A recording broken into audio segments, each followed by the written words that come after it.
يا أيها الذين آمنوا أطيعوا الله وأطيعوا الرسول ولا تبطلوا أعمالكم.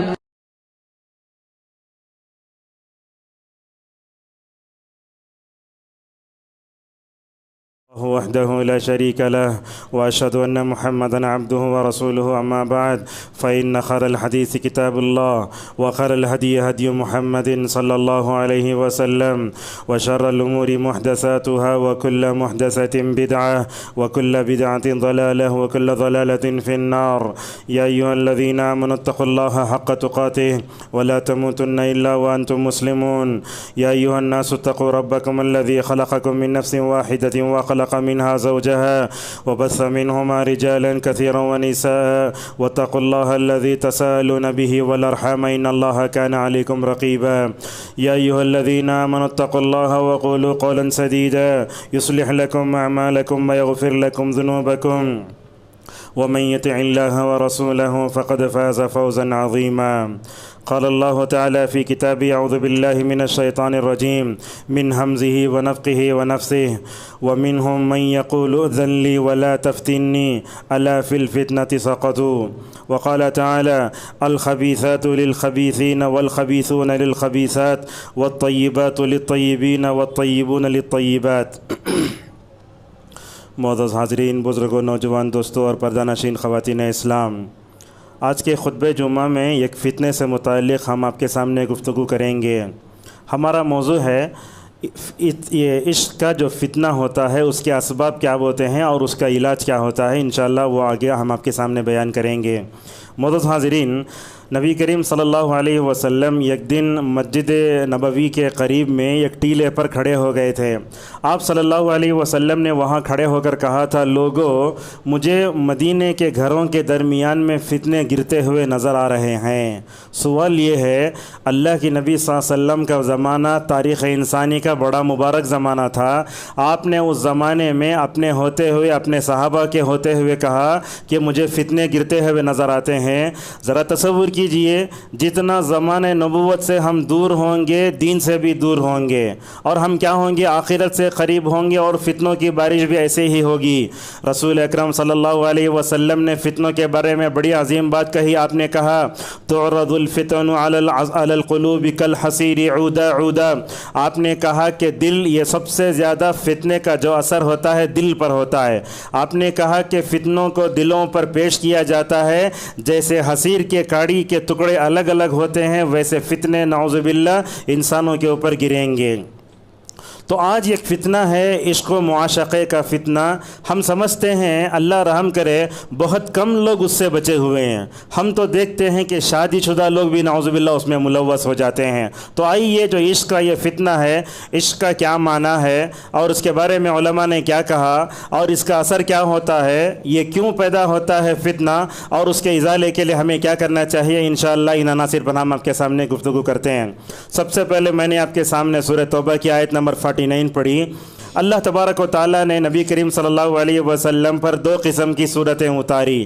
86 صورتیں مکی ہیں اور 28 مدنی ہیں۔ اس میں مدنی صورتوں میں آپ دیکھیں گے، مکی صورتوں میں توحید ہے، اخلاق ہے اور جو ہے معاملات ہیں، مگر مدنی صورتوں میں ایک بات اللہ تبارک و تعالیٰ لوگوں کو بتاتا ہے کہ لوگوں، اگر تم اپنے سماج کو اور سوسائٹی کو ہر طرح کے فتنوں سے اگر بچانا چاہتے ہو تو تمہارے لیے ضروری ہے کہ تم جو ہے مدنی صورتوں کا مطالعہ کرو۔ یہ جو صورت ہے سورہ توبہ، مدنی دور کی آخری صورت ہے۔ اللہ تبارک و تعالیٰ نے اس صورت میں ماشاءاللہ ایک بات یہ بتائی۔ کیا بتائی؟ اللہ نے یہ بتایا کہ اے محمد صلی اللہ علیہ وسلم، تم کو مدینہ آنے کے بعد جن دشمنان اسلام سے سامنا تھا اس میں ہیں یہ منافقین۔ منافقین کی صفت بیان کرتے ہوئے کہا، یہ لوگ ایسے ہیں، جھوٹے ہیلے بہانے کرتے ہیں، عورتوں کے عشق عشق میں گرفتار ہوتے ہیں اور فتنوں میں گرفتار ہونے کے ساتھ ساتھ کفر و شرک میں بھی نعوذ باللہ پڑھتے ہیں۔ لہذا ان میں سے ایک تھا جد ابن قیس۔ جب اللہ کے نبی صلی اللہ علیہ وسلم نے مدینے میں عام منادی کرائی تو اس نے کہا یا رسول اللہ اگر میں آپ کے ساتھ چلوں گا تو وہاں خوبصورت عورتوں کو دیکھ کر میں صبر نہیں کر پاؤں گا۔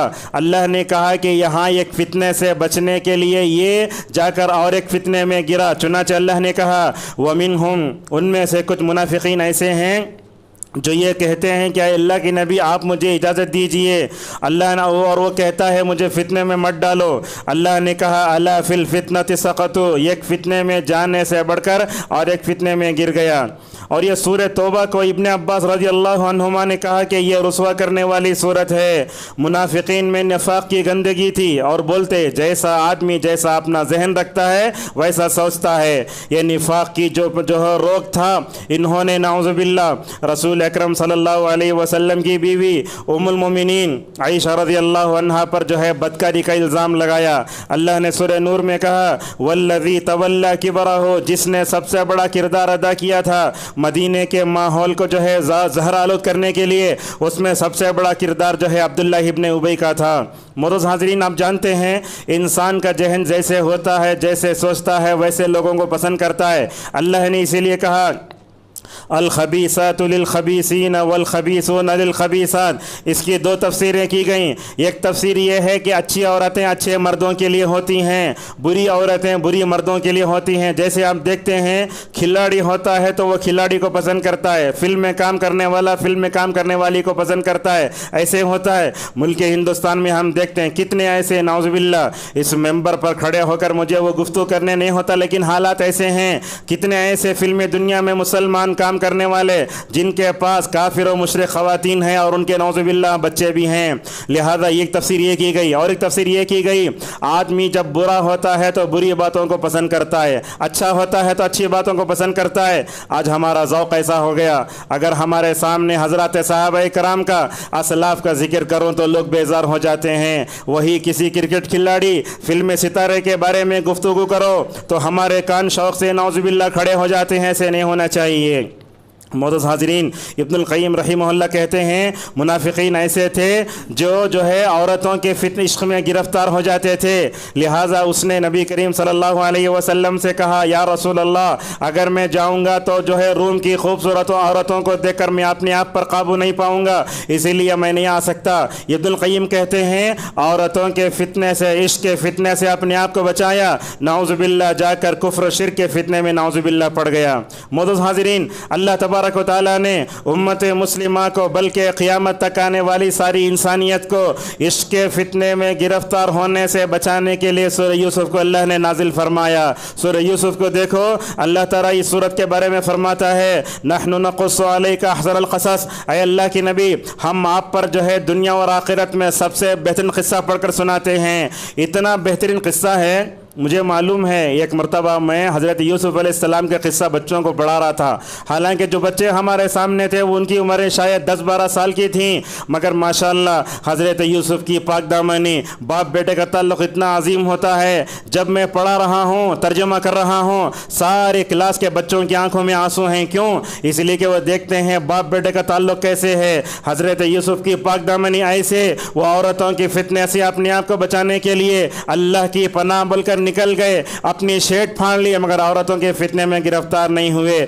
یہی سورہ یوسف میں اللہ شروع میں فرماتا ہے لقد كان في يوسف واخوته آیات للسائلین، کہا یوسف اور ان کے بھائیوں کے قصوں میں سوال کرنے والوں کے لیے بڑے بہترین عبرت ہے۔ سورت کے آخری میں اللہ فرماتا ہے لقد كان في قصصهم عبرة لأولي الألباب، اے لوگو اگر تم عورتوں کی فتنے سے عشق کے فتنے میں گرفتار ہونے سے بچنا چاہتے ہو پاکیزہ یوسف کا قصہ پڑھو، اگر اس قصے میں ماشاءاللہ عبرت رکھنے والوں کے لیے بڑی نشانی ہے۔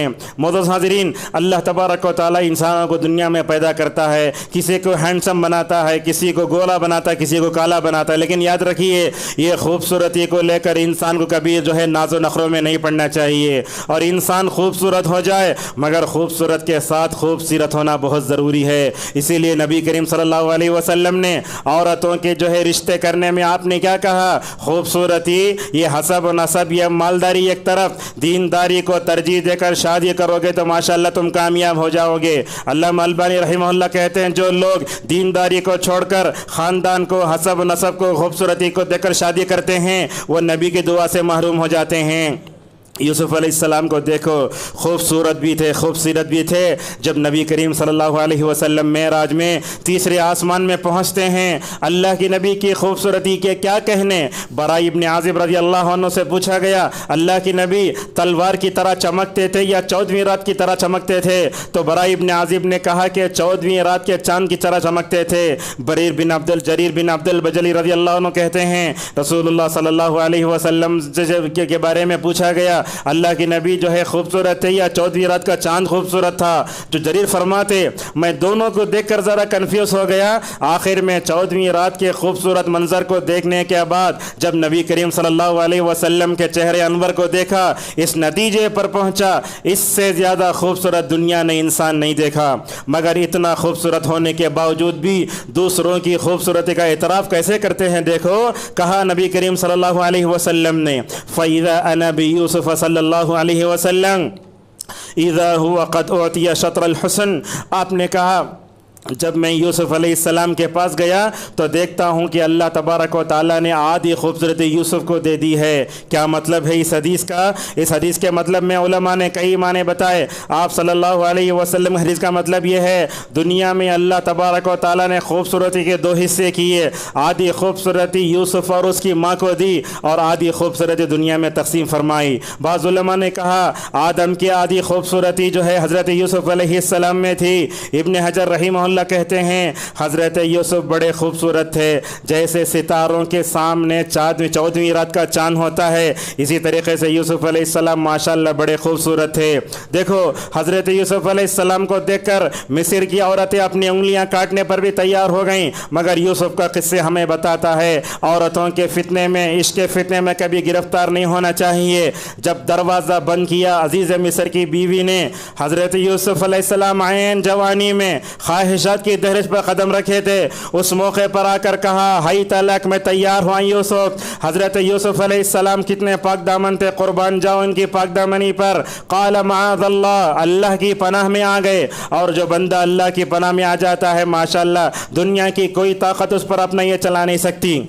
عورتوں کی فتنہ عشق سے بچانے کے لیے یوسف علیہ السلام نے ایک جملہ کہا رب السجن احب الی مما یدعوننی الیہ والا تصرف عنی کیدہن اصب الیہن واکن من الجاہلین۔ حضرت یوسف کے ان جملوں کو ہر ایک نوجوان کو یاد کرنا چاہیے۔ کہا رب مجھے جیل بہتر ہے عورتوں کے فتنے سے، اے اللہ اگر تو عورتوں کے عشق کے فتنے سے اگر تو مجھے نہیں بچائے گا میں ان کی طرف مائل ہو جاؤں گا اور میں نادانوں میں سے ہو جاؤں گا۔ علامہ ابن کثیر رحمہ اللہ کہتے ہیں یوسف علیہ السلام کی اللہ تبارک و تعالیٰ نے بڑی حفاظت فرمائی، ایسی حفاظت سارے وسائل ہوتے ہوئے عزیز مصر کی بیوی یوسف علیہ السلام پر جو ہے نعوذ باللہ حاوی نہ ہو سکی۔ یہ دیکھو انداز کیسا ہے، عورتوں کی فتنے سے اپنے آپ کو بچانے کے لیے جیل کی سلاخیں دیکھ لیں اور کہا یہی جو ہے پاک دامنی کا کمال درجہ ہوتا ہے۔ ابن القیم رحمہ اللہ کہتے ہیں آخرت سے بچنے کے لیے دنیاوی سزا بھی ماشاءاللہ بھگت لی مگر عورتوں کی فتنے میں نہیں گئے۔ معزز حاضرین، یہ جو ہے بے حیائی کا جو فتنہ ہوتا ہے بڑا خطرناک ہوتا ہے۔ اللہ تبارک و تعالیٰ نے اس کے قریب بھی جانے سے منع فرمایا، کہا وَلَا تَقْرَبُوا الْفَوَاحِشَ مَا ظَهَرَ مِنْهَا وَمَا بَطَنَ، لوگو بے حیائی کے قریب میں مت جاؤ۔ بے حیائی ایک چھپی ہوئی ہوتی ہے، ایک بے حیائی ظاہر ہوتی ہے۔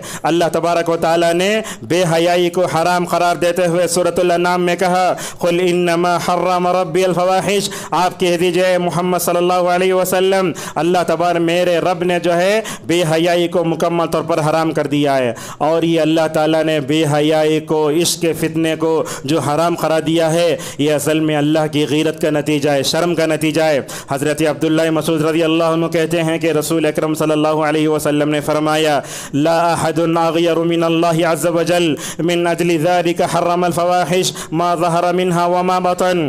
ابن مسعود رضی اللہ عنہ کہتے ہیں رسول اکرم صلی اللہ علیہ وسلم نے فرمایا اللہ سے زیادہ کوئی غیرت مند نہیں ہے، اسی لیے جب زنا ہوتا ہے اللہ کو بڑی غیرت آتی ہے۔ اسی لیے آپ دیکھو زنا کی سزا کو اسلام نے بڑے خطرناک انداز میں وعید سنائی۔ آپ صلی اللہ علیہ وسلم نے فرمایا اللہ سے بڑا کوئی غیرت مند نہیں ہے، اسی لیے اللہ تعالیٰ نے بے حیائی کی چیزوں کو حرام قرار دیا، تاکہ وہ چاہے چیزیں آئیں، تاکہ وہ نظر آتی ہوں یا نہ آتی ہوں۔ علامہ نووی رحمہ اللہ کہتے ہیں حرم الفواحش غیرتن علی عبادہ وحفظا لمصالحہم۔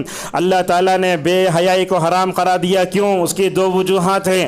ایک وجہ تو یہ ہے کہ اللہ تبارک و تعالیٰ کو بڑی غیرت آتی ہے، دوسرا یہ ہے کہ اللہ تبارک و تعالیٰ بندوں کی جو ہے مصلحتوں کو دیکھتا ہے۔ آپ جانتے ہیں اسلام 5 چیزوں کی حفاظت کے لیے آیا، اس جو ہے عزت کی جو ہے اپنی شرمگاہ کی مکمل طور پر حفاظت بھی ہے۔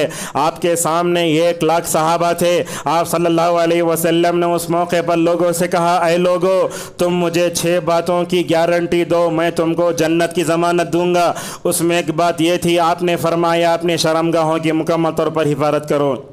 معزز حاضرین، ایمان ایک طاہر چیز ہے، ایمان ایک پاکیزہ چیز ہے۔ میں نے یہاں لکھا ہے ایمان کی طہارت بے حیائی کی غلاظت ایک جگہ جمع نہیں ہوتی۔ آج ہمارے معاشرے میں ہمارے نوجوان لڑکے لڑکیاں، اسکولوں میں کالجوں میں پڑھنے والے بچے بچیاں عشق کے فتنے میں گرفتار کیوں ہوتی ہیں؟ اس کی وجہ یہ ہے کہ ہم نے ان کی ایمانی تربیت نہیں فرمائی، ہم نے انہیں قرآن پڑھایا، ہم نے ان کو حدیث پڑھایا، مگر ایمان کی طہارت ہم نے ہمیں گھول کر نہیں پلائی۔ کیا کہتے ہیں دیکھو، حضرت عبداللہ ابن عباس رضی اللہ عنہما رسول اکرم صلی اللہ علیہ وسلم نے فرمایا لا یزنی الزانی حین یزنی وہو مومن۔ آپ نے فرمایا جب مومن زنا کرتا ہے تو اس کا ایمان متاثر ہوتا ہے، جب مومن شراب پیتا ہے تو اس کا ایمان متاثر ہوتا ہے، مومن جب چوری کرتا ہے تو کیا کرتا ہے؟ اس کا ایمان متاثر ہوتا ہے۔ ابن عباس نے اپنے غلام اکرمہ کے سامنے دونوں ہاتھوں کو ایسے پھیلا کر کہا فَإِن تَابَ رَجَعَ إِلَيْهِ الْإِيمَانُ فَشَبَّكَ بَيْنَ أَصَابِعِهِ۔ دونوں ہاتھوں کو ایسے کیا اور کہا جب وہ توبہ کر لائے تو ایمان جو ہے سائے کی طرح لوٹ کر آ جاتا ہے۔ معزز حاضرین، جہاں ایمان ہے وہاں حیا ہے، جہاں حیا نہیں ہے وہ ایمان نہیں ہے۔ جیسا کہ رسول اکرم صلی اللہ علیہ وسلم نے ابن عمر رضی اللہ عنہما کی حدیث میں فرمایا کہا حیا ایمان دونوں مل جلے ہوتے ہیں، فَإِذَا رُفِعَ أَحَدُهُمَا رُفِعَ الْآخَرُ۔ اگر ان میں سے ایک اٹھ جاتا ہے تو دوسرا بھی اٹھ جاتا ہے۔ آج عشق کے فتنے میں ہمارے نوجوان لڑکے لڑکیاں ملوث ہو رہی ہیں، اس کی وجہ یہ کہ ہم نے ان کی ایمانی تربیت نہیں فرمائی۔ حضرت جندب رضی اللہ عنہ کہتے ہیں ہم کچھ نوجوان تھے، نبی کے پاس گئے، نبی کی تربیت میں ترتیب کیسے تھی دیکھو۔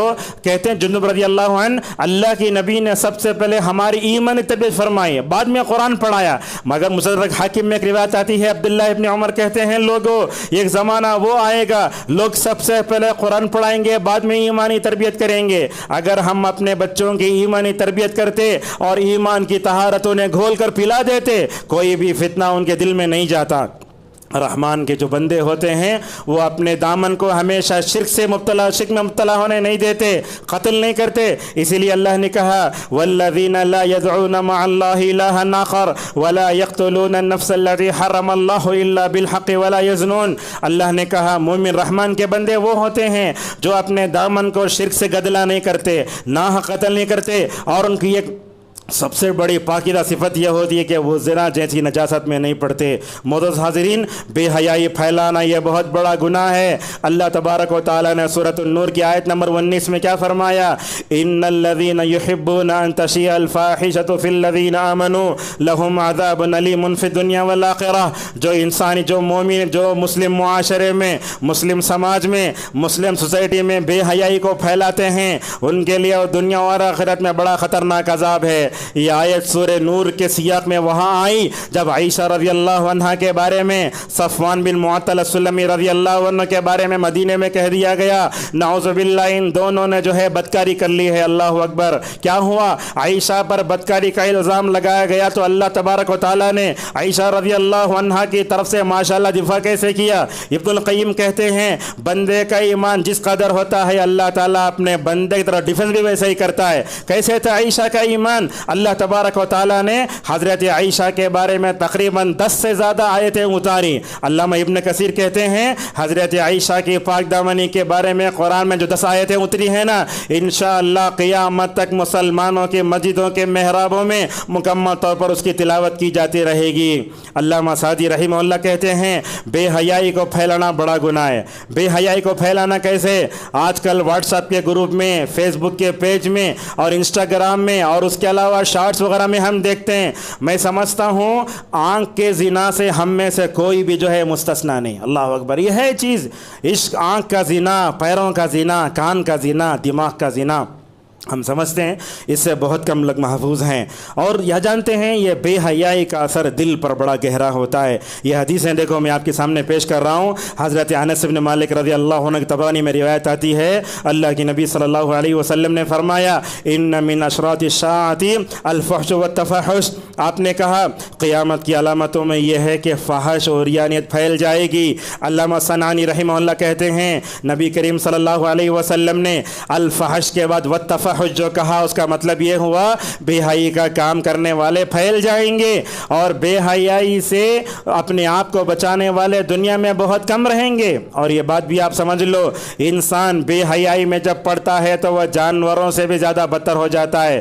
امام الہند ہندوستان کے سب سے پہلے وزیر تعلیم مولانا ابوالکلام آزاد رحمہ اللہ ایک بات کہتے ہیں انسان جب جو ہے وہ لائبریریوں میں بیٹھتا ہے تو بہت بڑا بہت تہذیب یافتہ نظر آتا ہے مگر وہ جب خواہشات میں نکلتا ہے تو بھیڑیے سے کہیں زیادہ بدتر ہو جاتا ہے۔ یہ حدیث دیکھو میں آپ کے سامنے پڑھتا ہوں۔ شاید یہ زمانہ یورپ میں آ چکا ہے، اللہ حفاظت فرمائے۔ آج کل تو فتنے ایسے ہیں ہم اپنے بارے میں سوچ نہیں سکتے تو ہماری آنے والی نسلوں کی حفاظت کون کرے گا؟ یہ حدیث دیکھیے صحیح مسلم میں حضرت نواس بن سمعان رضی اللہ عنہ کہتے ہیں نبی کریم صلی اللہ علیہ وسلم نے قیامت کی علامتوں کو بتاتے ہوئے کہا یبقى شرار الناس یتہارجون تہارج الحمیر۔ آپ نے کہا دنیا میں بدترین لوگ رہیں گے۔ کیسے بدترین لوگ؟ آپ نے فرمایا بدترین لوگ ایسے رہیں گے زنا کرنے والے ہو جائیں گے۔ نووی رحمہ اللہ کہتے ہیں یتہارجون تہارج الحمیر کی جو ہے تقریب میں صفت میں یجامع الرجال والنساء بحضرت الناس كما يفعل الحمیر ولا يكترثون بذلك۔ نووی رحمہ اللہ کہتے ہیں ایسا زمانہ آنے والا ہے بدترین مخلوق پر قیامت قائم ہوگی، زنا اتنا عام ہو جائے گا لوگ جو ہے گدھے گدھیوں کی طرح لوگوں کے سامنے کیا کریں گے؟ زنا کریں گے، پرواہ نہیں کریں گے، بلکہ وہاں سے گزرنے والا کہے گا ارے ذرا زنا تو کر رہا ہے، ذرا کسی درخت کے پیچھے دیوار کے پیچھے چھپ جاتا تو کتنا اچھا ہوتا۔ معزز حاضرین یاد رکھیے محبت ہے اللہ تبارک و تعالیٰ نے دل بنایا ہے، کیوں؟ اس میں تاکہ صحیح محبت ڈالی جائے۔ ابن القیم رحمہ اللہ محبت کے 10 مراتب بیان کرتے ہیں، اس میں سب سے پہلا جو درجہ ہے خلا کا ہے، خالص محبت۔ اس درجے کو تو دنیا میں حضرت ابراہیم اور محمد صلی اللہ علیہ وسلم پہنچے۔ محبت کا دوسرا درجہ محبت کا ہے اور محبت کا ایک درجہ جو آتا ہے عشق کا ہے۔ کیا معنی ہے عشق کا وہ بھی سن لیجئے۔ علماء اس کی تعریف کرتے ہوئے کہتے ہیں حد سے گزری ہوئی ایسی محبت جس کا انجام بڑا خطرناک ہوتا ہے۔ یا سن لی عشق کا مطلب یہ ہے حد سے گزری ہوئی ایسی محبت جس کا انجام بڑا خطرناک ہوتا ہے۔ ابن تیمیہ رحمہ اللہ کہتے ہیں عشق خیال میں فساد برپا کرتا ہے۔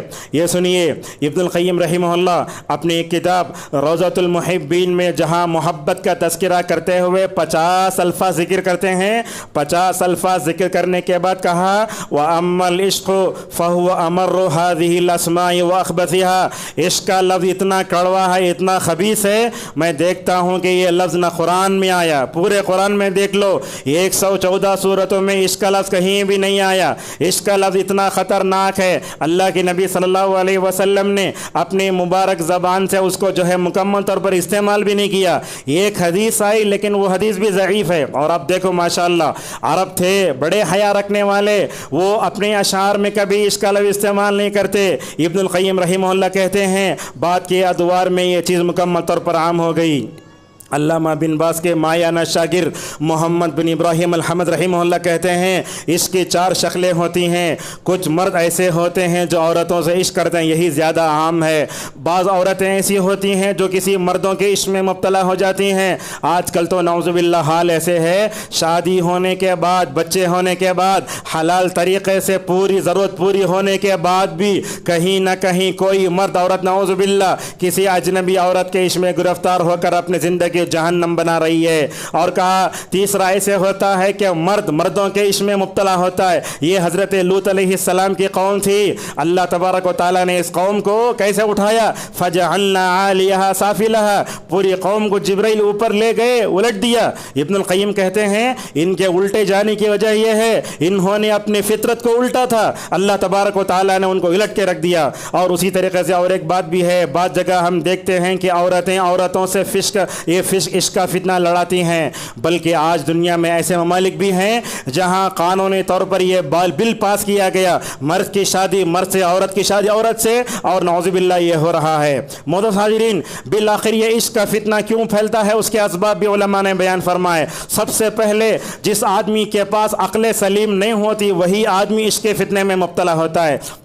یاد رکھیے اللہ تبارک و تعالیٰ نے مجھے کان دیا, آنکھ دیا, دل دیا, کیوں؟ تاکہ ہم ان چیزوں کا استعمال کر کے اللہ کا شکر ادا کریں. ابن القیم رحمہ اللہ کہتے ہیں جو آدمی اپنے کان کا, اپنے آنکھ کا, اپنے دل کا غلط استعمال کرتا ہے, کہا وہ جانوروں سے بھی کئی زیادہ بدتر ہے. اور اس عشق کے فتنے میں پڑنے کا ایک سبب علم کی کمی ہے. میں سمجھتا ہوں جاہل قسم کے گنوار لوگ اسے پڑھتے ہیں. آج نوجوانوں کو دیکھو, ہم نے انہیں اچھی تعلیم نہیں دی, ہم نے جو ہے ان کو دینی تعلیم نہیں دی. اچھی تعلیم نہ دینے کا نتیجہ یہ ہوا, اگر یہ مسلم لڑکی کے عشق میں گرفتار ہوتے تو بات الگ. ہم دیکھتے ہیں آج اپنے لڑکے لڑکیاں ایمان کا سودا کر کے غیر مسلم لڑکے لڑکیوں کے ساتھ عشق کا فتنہ لگا کر نعوذ باللہ اسلام کو بدنام کر رہی ہیں. بلکہ میں سمجھتا ہوں آدمی جب زیادہ بوڑھا ہو جاتا ہے تو وہ کبھی نعوذ باللہ عشق کے فتنے میں مبتلا ہوتا ہے. اسی لیے رسول اکرم صلی اللہ علیہ وسلم نے فرمایا اگر بوڑھا زنا کرے اسلامی سزا یہ ہے کہ اس کو ختم کر دیا جائے. ہم بھی اپنے گھروں میں دیکھتے ہیں لوگ دادا نانا کی عمر کو پہنچ جاتے ہیں, اس کے باوجود بھی نعوذ باللہ وہ پرانے گانے سنتے رہتے ہیں. کہیں نہ کہیں ان کے دل میں نعوذ باللہ عشق کی مصیبت ہے, دین کا بگڑا ہوا تصور اور عشق کے فتنے میں گرفتار ہونے والے, اخلاقی گراوٹ والے, دل کی اصلاح سے غفلت ہونے والے, اور جو بری دوستی کی وجہ سے انسان عشق کے فتنے میں مبتلا ہوتا ہے. میں آپ کو بتاؤں آج کتنے ایسے فیس بک کے پیج ہیں بنانے والا غیر مسلم, مگر مسلمان لڑکیاں اپنی تصویریں اس میں ڈالتی ہیں, مسلم شہزادی, یہ فیس بک کے پیج کا نام ہے. لہٰذا یہ گرل فرینڈ بائی فرینڈ کی اصطلاحوں کو اسلام نے پہلے ہی حرام قرار دیا. اور اسی طریقے سے ماحول کا برا اثر, سوشل میڈیا, مغربی تہذیب اور یہ عشق کے فتنے میں مبتلا کرنے کے لیے فلموں کا بھی بہت بڑا کردار ہے, گانوں کا بڑا کردار ہے. گندے مناظر, تصویریں, خواہشات کے پیچھے بھاگنا, غلط لوگوں کو اپنا نمونہ بنانا. آج صورتحال یہ ہے آج امت مسلمہ ابو بکر کا نام بھی جانتی نہیں, سیرت بھی نہیں جانتی. بھلا بتائیے وہ صحابہ کو نمونہ بنائے بغیر فلمی ستاروں کو, سیریل میں آنے والے لوگوں کو, کھلاڑیوں کو اگر وہ نمونہ بنائے تو کیسے وہ عشق کے فتنے میں مبتلا نہیں ہو سکتی. اور یہ دیکھتے ہیں کہ یہ عشق کے فتنے میں مبتلا ہونے کے لیے تصویریں بہت بڑا کردار ادا کرتی ہیں. جو بھی مرد کسی لڑکی کو چاہتا ہے یا لڑکی کسی مرد کو چاہتا ہے سب سے پہلے فون میں اسکرین سیور پر اپنا فوٹو رکھ لیتا ہے. اور ان سب سے بڑھ کر عشق کے فتنے میں مبتلا ہونے کا بہت بڑا سبب جو علامہ ابن تیمیہ نے بیان فرمایا, کہا اللہ نے دل کو پیدا کیا تاکہ اس میں اللہ کی پاکیزہ محبت کو ڈالا جائے. جب ہم نے اس میں اللہ کی پاکیزہ محبت نہیں ڈالی, نتیجہ کیا ہوا؟ غلط قسم کی محبتیں نعوذ باللہ جگہ پکڑ گئیں. معزز حاضرین, یہ عشق کا فتنہ بڑا خطرناک ہے. اس کے برے اثرات کیا ہوتے ہیں سنیے. ابن القیم رحمہ اللہ کہتے ہیں عشق کے فتنے کی وجہ سے بندہ جہنم میں جانے سے پہلے یہ زندگی اس کے لیے جہنم بن جاتی ہے۔ آج معاشرے میں ذہنی تناؤ، ڈپریشن، خوف، جتنا ماحول ہے، ٹینشن کا جو ماحول ہے، یہ کیوں؟ یہ عشق کے فتنے میں مبتلا ہونے کی وجہ سے ہے۔ اور اسی وجہ سے ہم دیکھتے ہیں اس کے فتنے میں مبتلا ہونے کی وجہ سے نعمتیں چھن جاتی ہیں۔ کتنے ایسے لوگ تھے، علماء تھے، سب بڑے بڑے لوگ تھے، اچھا کام کر رہے تھے، ترقی ہو رہی تھی، کہیں کسی لڑکی کے عشق میں گرفتار ہو کر نعوذ باللہ اپنی ساری صلاحیتیں ضائع ہو گئیں۔ اور عشق کے فتنے میں مبتلا ہونے کا اور ایک بڑا نقصان یہ ہے کہ وہ اللہ کے عذاب کا شکار ہو جاتا ہے اور لوگوں کے سامنے ذلیل ہوتا ہے۔ جو لوگ عشق کے فتنے میں مبتلا ہوتے ہیں، پاکیزہ لوگ انہیں نہیں چاہتے، بلکہ وہ نچلا ہو جاتا ہے اور کیا ہو جاتا ہے، بری نظر سے دیکھا جائے، لوگ نفرت کرتے ہیں۔ اور ان سب سے بڑھ کر عشق کے فتنے میں مبتلا ہونے والے لوگوں کے دلوں سے ایمان کا نور چھن جاتا ہے، اور عشق کے فتنے میں جو لوگ پڑ جاتے ہیں، یاد رکھیے ان کے چہرے سے پانی مر جاتا ہے۔ اسی لیے ہم دیکھتے ہیں ایک آدمی نیک ہوتا ہے، مر جاتا ہے، نہلا کر آخری دیدار ہو رہا ہے، معلوم ہو رہا ہے اس کا چہرہ کھل رہا ہے، زندگی بھر کی نیکی کا پورا اثر اللہ تبارک و تعالیٰ وہاں دکھا رہا ہے۔ میں آپ کو آپ کے سامنے کچھ ایسے واقعات بیان کرتا ہوں، وقت میرے پاس کم ہے۔ ایک آدمی ایک عورت کے عشق کے فتنے میں گرفتار ہوا، جب اس کے مرنے کا وقت قریب آیا تو اس کو لا الہ الا اللہ کی تلقین کی گئی، مگر جو ہے لا الہ الا اللہ کی تلقین نہیں کیا، اثر نہیں ہوا، بلکہ جس لڑکی سے نعوذ باللہ عشق کرتا تھا اس کا نام لے کر مر گیا۔ اللہ اکبر۔ اسی لیے ابن القیم رحمہ اللہ کہتے ہیں، لوگوں اگر تم حسن خاتمہ چاہتے ہو، زندگی بھر نیک رہو، یاد رکھو اگر پوری زندگی نعوذ باللہ اگر برائی میں گزار دو گے، یاد رکھو ان نیکیوں کا اثر ان برائیوں کا اثر تمہارے دل پر ایسے ہوگا، حسن خاتمہ سے محروم کر دیے جاؤ گے، کلمے والی موت بھی نعوذ باللہ نصیب نہیں ہوگی۔ اور جو عشق کے فتنے میں مبتلا ہوتے ہیں، خواہشات کے غلام ہوتے ہیں، اسی لیے اللہ پوچھتا ہے ارأیت من اتخذ الہہ ہوا۔ اور یہ بات یاد رکھو، فتنے عشق میں اب تو مبتلا ہونے والے لوگ ہمیشہ حسرت کی زندگی گزارتے ہیں، ایک لڑکی ملتی ہے تو اور نہیں اور نہیں اور نہیں، نعوذ باللہ۔ اور اسی طریقے سے بندہ حرام کو حلال کرتا ہے اور جو ہے نعوذ باللہ دل بھی نیکیوں سے دور ہو جاتا ہے۔ اور یاد رکھیے یہ مردوں سے ضرورتیں پوری کرنا جو حضرت لوط علیہ السلام کی قوم میں تھا، یہ بڑا خطرناک ہے، چہرے کا پانی مرتا ہے، رونق ختم ہو جاتی۔ اسی لیے دیکھو دنیا میں ایسے شیعہ لوگ ہیں جو نکاح متع کو حلال سمجھتے ہیں، نکاح متع پہلے وقت میں حلال تھا، بعد میں حرام کر دیا گیا۔ ابن القیم رحمہ اللہ کہتے ہیں، جب میں شیعہ کو دیکھتا ہوں تو شیعہ کے چہرے مجھے خنزیر ذرا بدتر معلوم ہوتے ہیں۔ اسی طریقے سے عشق کے فتنے میں پڑھ کر نعوذ باللہ ہم قرآن سے دور ہو گئے۔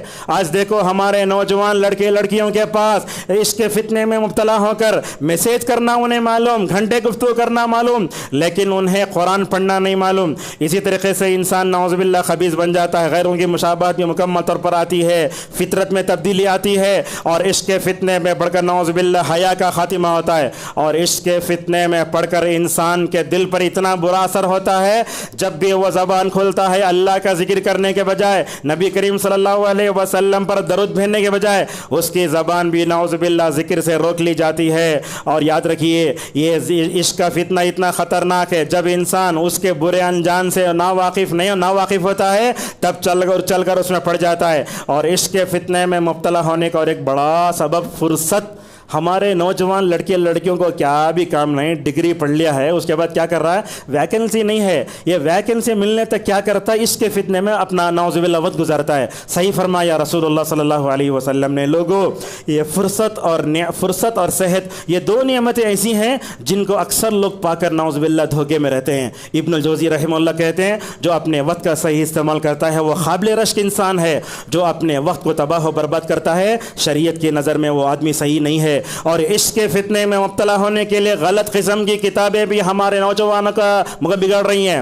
ایک آدمی میرے پاس آیا، اس نے آ کر کہا، شیخ حالت ایسی ہو رہی ہے، میں اپنے آپ کو دل بہلانے کی کوشش کر رہا ہوں اور غم دور کرنے کی کوشش کر رہا ہوں، مجھے غم دور نہیں ہو رہا۔ میں نے بھی غم دور کرنے کے جتنے جو ہے اسباب تھے، شارن تاج اس کے سامنے میں نے رکھ دیے۔ آخری میں اس نے ایک بات کہا، بات اصل میں یہ ہے، غلط قسم کی کتابیں میں نے وقت سے پہلے پڑھ لی ہیں، لہذا ہمارے نوجوانوں کو غلط قسم کی کتابیں، شادی سے متعلق کتابیں ان کو ہاتھ نہیں لگانا چاہیے۔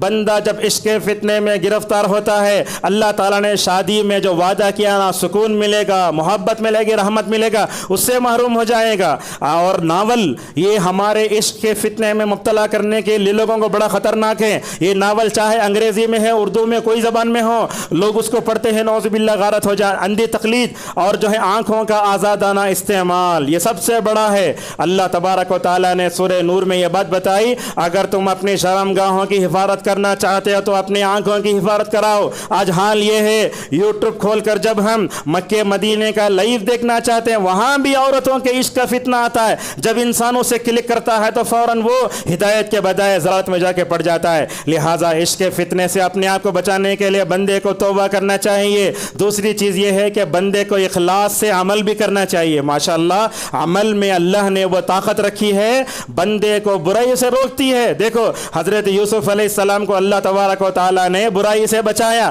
وہاں کہا انہ من عباد المخلصین، یوسف علیہ السلام جو ہے کیا ہے، مخلص بندوں میں سے تھے۔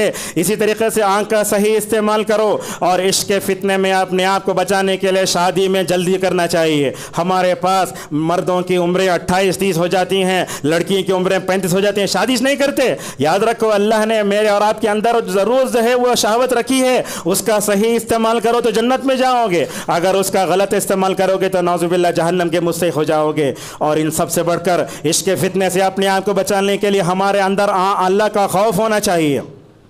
جب دل عشق کے فتنے سے گرفتار ہو جاتا ہے تو کبھی مریضوں کی جا کے عیادت کرو، کبھی جنازوں میں شرکت کرو، کبھی قبروں کی زیارت کرو، تمہیں خوف ہوگا۔ دل کی اصلاح کرو اور اللہ تبارک و تعالیٰ کا ذکر کرو، اور عشق کے فتنے سے اپنے آپ کو بچانے کے لیے نمازوں کی پابندی کرو۔ اسی لیے اللہ نے کہا ان الصلاۃ تنہی عن الفحشاء والمنکر۔ اور ایک بات بھی ہے، عشق کے فتنے سے اپنے آپ کو بچانے کے لیے توحید کو مضبوطی سے پکڑ لو۔ ماشاءاللہ توحید خیر کا وہ سر چشمہ ہے، بندے کے اندر جب توحید آ جاتی ہے ساری سماجی برائیاں اس سے مکمل طور پر ختم ہو جاتی ہیں۔ اور ہمیں اپنے اندر غیرت بھی پیدا کرنا چاہیے۔ آج کل ہمارے گھروں میں ماحول ایسا ہے، ماں باپ بھی ہیں، غیر شادی شدہ بھائی بہن بھی ہیں، سب بھی ہیں، بڑا اسکرین لگا ہے، اس میں گانے چلتے ہیں، سب بھی بیٹھ کو دیکھ لے کوئی۔ ذرا تصور کرو، چھوٹے چھوٹے بچے ہوتے، لطیف احساسات جذبات ہوتے ہیں، اگر ان کو وہ بات ان کو 18 سال معلوم ہونا چاہیے، اگر آپ 3 سال میں انہیں آپ معلوم کراتے ہیں تو تصور کیسے ہوگا سوچئے۔ اور اللہ کے نبی صلی اللہ علیہ وسلم نے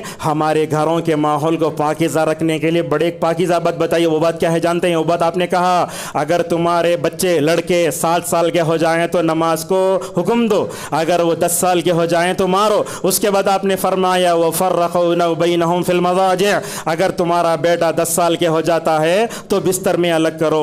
آج کل ہمارے گھروں میں ماحول ایسا ہے، 10 سال کا بھائی 13 سال کی بہن بادو بادے سوتی ہے، یہ شرعی اعتبار سے غلط نہیں ہے۔ اسلام یہ چاہتا ہے کہ ہمارے گھروں کا ماحول شروع سے پاکیزہ ہو، مکمل طور پر اس پر توجہ دینے کی ضرورت ہے۔ بہرحال خطبے کا خلاصہ یہ ہوا، ایمان ایک طاہر چیز ہے، توحید بڑا خیر کا سرچشمہ ہے۔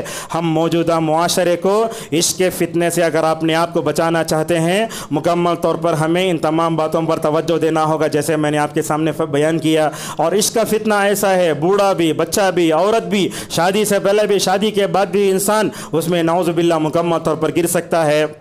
شکیل بن حمید رضی اللہ عنہ کی حدیث پر اپنے خطبے کو ختم کرتے انہوں نے کہا یا رسول اللہ آپ مجھے ایسی دعا سکھائیے جس کی وجہ سے مجھے فائدہ ہو۔ تو اللہ کے نبی صلی اللہ علیہ وسلم نے دعا سکھائی، کہا اللہم انی اعوذ بک من شر سمعی، اے اللہ کے نبی اب دعا سکھائے تو آپ نے کہا آپ کہو اے اللہ میں اپنے کان کے غلط استعمال سے پناہ مانگتا ہوں، اے اللہ میں اپنے مطلب نگاہوں کے غلط استعمال سے پناہ مانگتا ہوں۔ اس میں آپ نے آگے کہا واعوذ بک من شر منی، یا رسول اللہ آپ مجھے دعا سکھائیے۔ آپ نے کہا اے اللہ میں اپنے شرمگاہ کے شر سے بھی مکمل طور پر جو ہے پناہ مانگتا ہوں۔ لہذا ضرورت ہے یہ ہمارے نوجوان لڑکے لڑکیوں کو اسکولوں میں کالجوں میں جو پڑھتے ہیں عشق کے فتنے میں مبتلا ہوتے ہیں ان کو بچانے کی کوشش کیجیے۔ اور جو ہے اللہ نے ہم کو ذمہ دار بنایا ہے، اگر ہم نے معاشرے کو نہیں روکا یاد رکھیے کل حشر کی عدالت میں ہم سب کو اللہ کے سامنے جواب دینا ہوگا۔ اللہ تبارک و تعالیٰ سے ہماری دعا ہے اللہ تعالیٰ ہم سب کو ہر طرح کی فتنوں سے محفوظ فرمائے، فتنوں سے پناہ مانگتے رہے تو توفیق عطا فرمائے، اللہ تعالی ہمارے اندر توحید پیدا فرمائے، ایمان کی طہارت پیدا فرمائے، اللہ تبارک و تعالی ہم سب کو عشق کے فتنے سے ہماری حفاظت فرمائے، اللہ تعالی ہم سب کو شادیوں کے معاملے میں اسلام نے جو ضابطے دے اس پر عمل کرنے کی ہم سب کو توفیق عطا فرمائے، اللہ تعالی نوجوان امت کے لڑکیوں کو لڑکوں کو عشق کے فتنے سے محفوظ فرمائے، جو لوگ شادی کے لائق ہیں ان کے لیے مناسب رشتوں کا نظام فرمائے، وآخر دعوانا الحمدللہ رب العالمین۔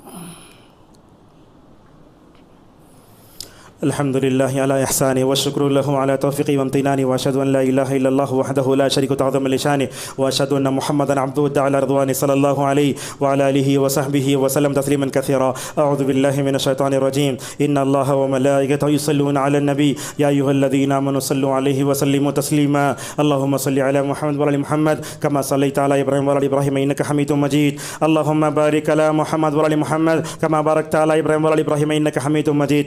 اللهم ارض عن الصحابة أجمعين، أبي بكر وعمر وعثمان وعلي وعن سائر الصحابة أجمعين، وعنا معهم بجودك وكرمك يا أكرم الأكرمين. اللهم انصر دينك وكتابك وسنة نبيك محمد صلى الله عليه وسلم وعبادك المؤمنين. اللهم احفظنا بالإسلام قائمين، واحفظنا بالإسلام قاعدين، واحفظنا بالإسلام راقدين، ولا تشمت بنا عدوا ولا حاسدين. ربنا آتنا في الدنيا حسنة وفي الآخرة حسنة وقنا عذاب النار. اللهم إنا نعوذ بك من زوال نعمتك وتحول عافيتك وفجاءة نقمتك وجميع سخطك يا ذا الجلال والإكرام. اللهم انصر أمة محمد صلى الله عليه وسلم في كل مكان. اللهم انصرهم على عدوك وعدوهم يا قوي يا عزيز. ربنا لا تجعلنا فتنة القوم الظالمين ونجنا برحمتك من القوم الكافرين. ربنا هب لنا من أزواجنا وذرياتنا قرة أعين واجعلنا المتقين إماما. أعوذ بالله من الشيطان الرجيم. إن الله يأمر بالعدل والإحسان وإيتاء ذي القربى وينهى عن الفحشاء والمنكر والبغي يعظكم لعلكم تذكرون. فاذكروا الله يذكركم وادعوه يستجب لكم ولذكر الله أكبر والله يعلم ما تصنعون.